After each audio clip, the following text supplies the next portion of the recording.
Le mot chakra vient d'Inde. En sanskrit, ça veut dire roue ou vortex. Et en Chine, par exemple, ils appelleraient ça des dantians. Donc c'est juste un mot, une sémantique qu'on utilise pour décrire un aspect de la conscience. Et par rapport aux chakras, chacun d'entre eux donc, sont reliés à des groupes de nerfs, à des glandes endocrines. Pour le premier chakra, le rouge, à la base de la colonne vertébrale, les questions dans la conscience, c'est à propos de la survie, de la sécurité, de la confiance, de la relation avec la maman, du travail, du foyer, de l'argent. On peut dire le chakra des besoins primaires de base.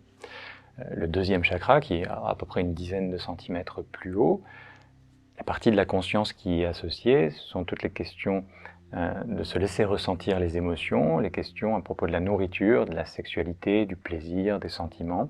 Le groupe de nerfs, c'est le plexus lombaire et les glandes endocrines, les gonades. Ensuite, on a le plexus solaire, qui est un groupe de nerfs, et à cet endroit-là, il y a un chakra aussi, qui est relié au pancréas comme glande endocrine, et les aspects de conscience qui y sont associés, ce sont la liberté, le pouvoir. Le pouvoir, c'est « je peux ». Je peux, c'est le verbe « pouvoir », ainsi que le contrôle, la personnalité. Ensuite, nous avons le chakra du cœur, qui est au centre de la poitrine.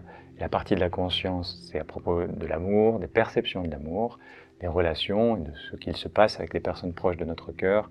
Ce chakra contrôle le thymus et les organes de cette zone, la poitrine, les poumons, la respiration, le cœur, voilà, la circulation du sang. Et puis au niveau de la base de la gorge, il y a un autre chakra. La partie de la conscience qui est associée, c'est le fait d'exprimer ce qui est vrai pour nous, et ainsi que de recevoir.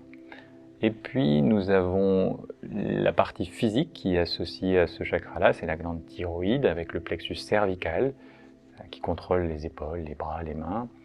Ensuite nous avons le sixième chakra qui est associé plutôt à notre esprit. Quand je dis esprit, il n'y a pas de connotation religieuse, c'est juste pour dire une partie profonde de nous, notre esprit, qui nous sommes à l'intérieur.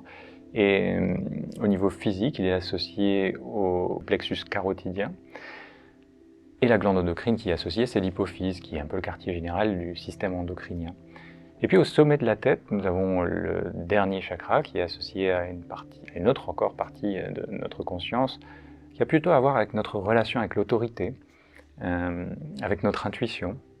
Et donc l'autorité, c'est dans une famille traditionnelle représentée par le père, bien que parfois ça peut être aussi la maman qui représente l'autorité.